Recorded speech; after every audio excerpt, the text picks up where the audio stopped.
Hello, classmates. So far, we have studied classical trade theory. Today, we will study neoclassical trade theory. It includes specific factor model, HO model, et al. Let us begin with specific factor model. We will focus the following issues. First, introduction. Second, the specific factor and the mobile factor. Third, the production possibility frontier in the specific factor model. Fourth, price, wages, and labor allocation. Fifth, relative price and the income distribution. Next, we will discuss these issues one by one. First, introduction. According to Ricardian model, international trade can be mutually beneficial to the trading nations. Yet, throughout history, almost all the governments have taken some measures to protect sectors of the economy from import competition. For example, the US always restricts imports of sugar, textile, steel, and other products. If international trade is a win-win game for the trading nations, why is there opposition to trade? So it is necessary to analyze the effects of trade, not just on the country as a whole, but on the income distribution within a trading country. Because labor is the only factor of production in the Ricardian model, it cannot explain the effects of international trade on the distribution of income within a trade nation, which is a shortcoming of the model. In the real world, besides labor, other factors such as capital, land, are involved in the production. So trade has substantial effects on the income distribution within each trading nation. For instance, not all the Americans support Trump's imposing high tariff on imported products from China. The citizens who gain from free trade will oppose American high tariffs. The citizens who suffer from free trade will favor American high tariffs. The benefits of trade are often distributed very unevenly. Second, the specific factors and the mobile factor. There are two main reasons why international trade has strong effects on the income distribution. One is that factors of production cannot move intermediately or without cost from one industry to another, which is a short-run consequence of trade. Another is that production of different goods needs different factors. A shift in the product structure will usually raise the demand for some factors of production, while reduce the demand for others, which is a long-run consequence of trade. In this lecture, we mainly focus on the short-run consequence of trade. It is known as the specific factor model, which was developed by Paul Samuelson and Roland Jones. The specific factor model allows for the existence of a factor of production besides labor, which is the key different assumption between the two models. Suppose an economy can produce two goods, clothes and food. The country has three factors of production: labor, capital, and land. Capital is the specific factor to the production of clothes, while land is the specific factor to the food. Labor is therefore the mobile factor. That is to say, clothes is produced using labor and capital, while food is produced using labor and land. Third, the production possibility frontier in the specific factor model. In the Ricardian model, there is only factor input. So the production possibility frontier, PP, is a straight line, which means the opportunity cost is constant. Now, there are more than one factor of production. The production possibility frontier is not a straight line. It is usually bold, which tells us the opportunity cost of clothes in terms of food rises as the economy produces more clothes and less food.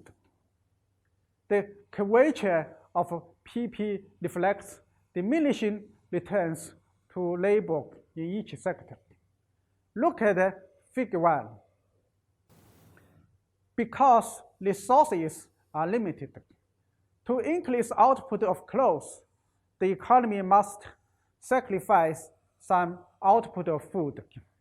If we shift 1 person-hour of labor from food to clothes, this extra input will increase output of clothes by the marginal product of labor in clothes, MPLC. Or we can say increase clothes output by 1 unit.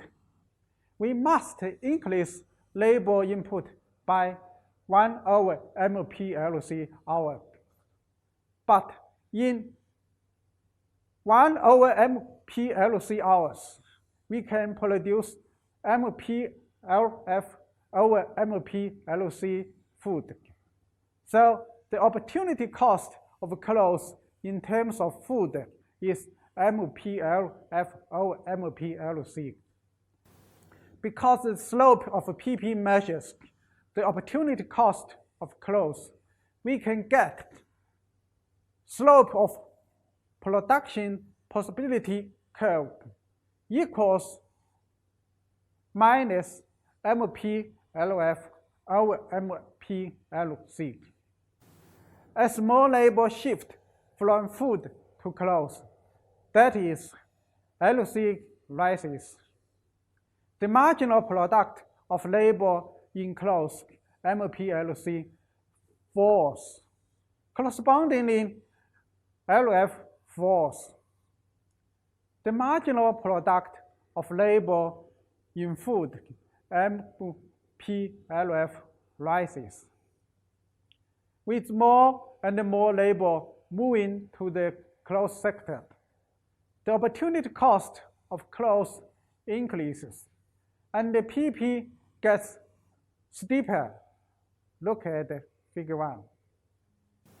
Fourth, prices, wages, and labor allocation.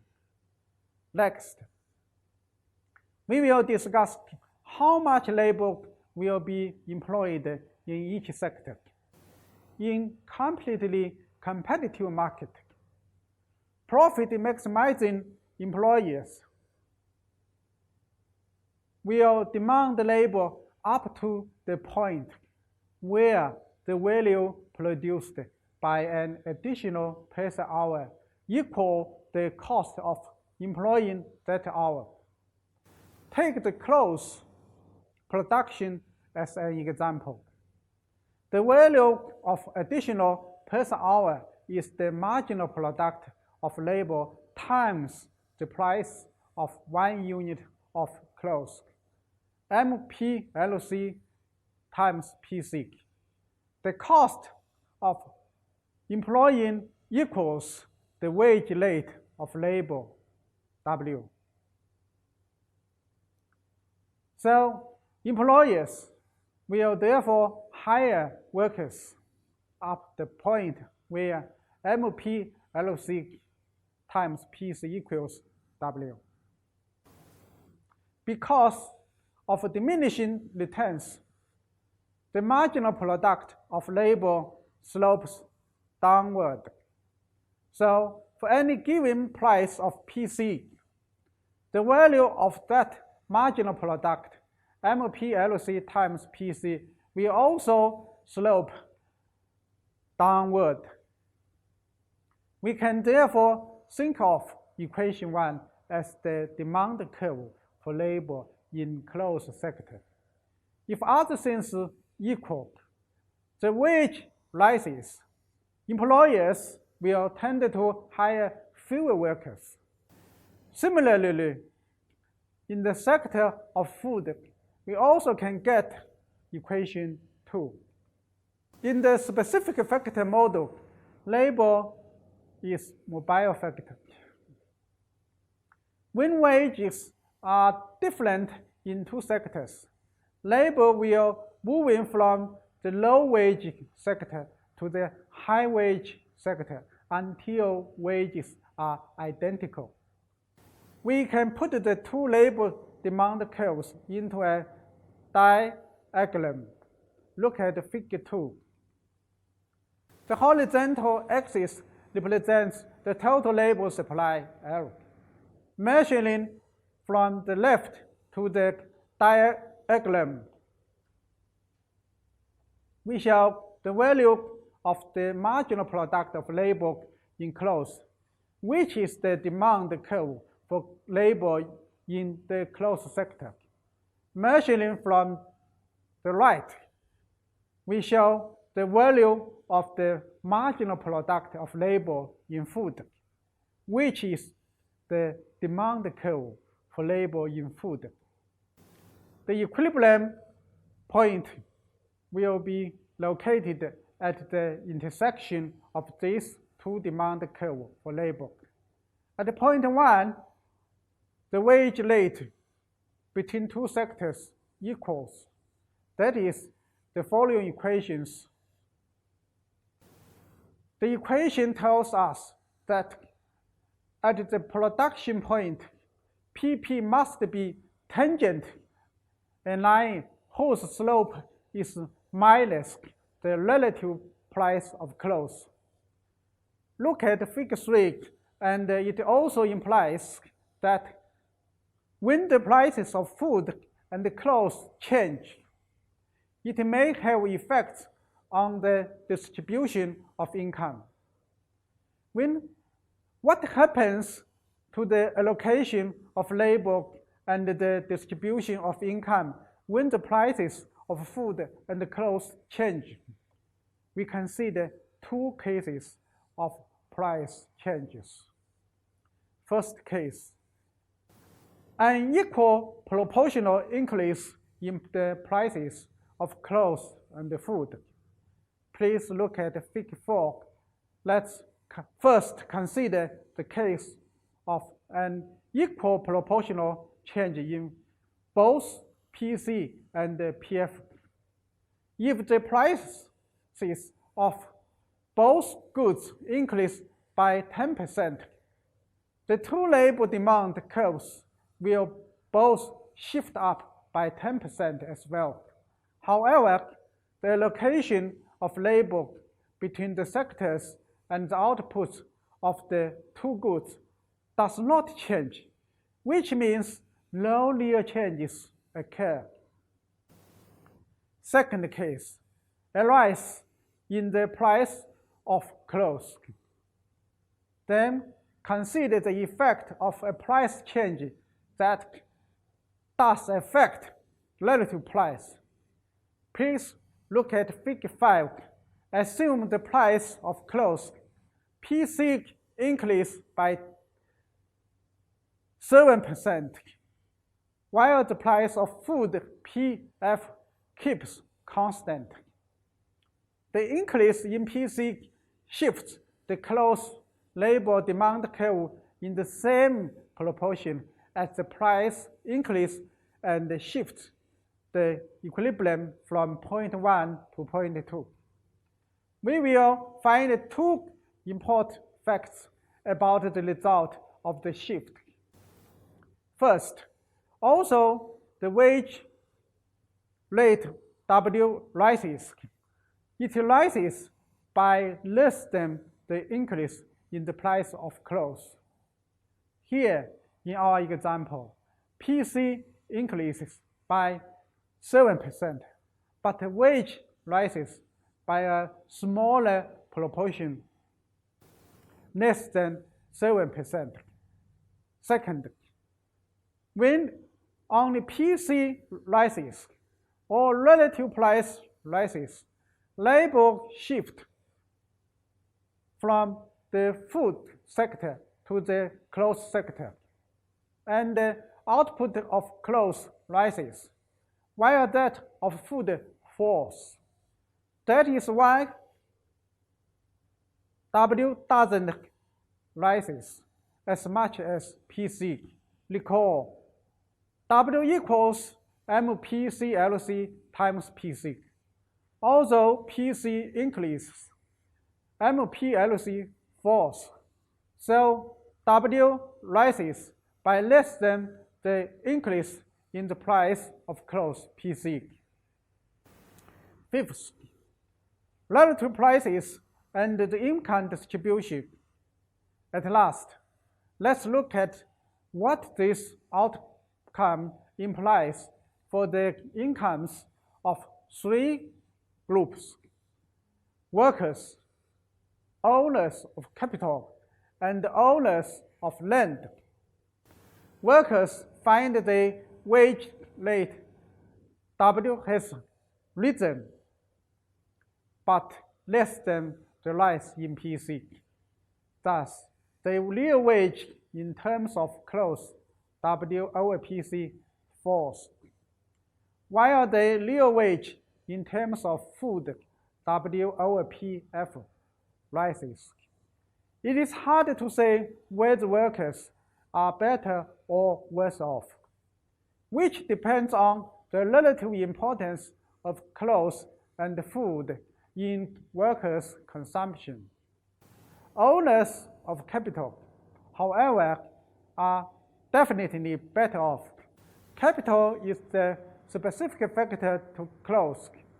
The real wage rate in terms of clothes has fallen, so the profits of capital owner in terms of clothes rise. That means the income of capital owners will rise more than the rise in PC. Since PC rises relative to PF, the income of capitalists clearly goes up in terms of both goods.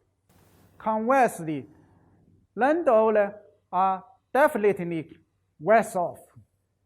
They suffer for two reasons. The real wage in terms of food rises, squeezing the income, and the rise in PC reduces the purchasing power of any given time. If the relative price had moved in the opposition direction, we would get reversed results.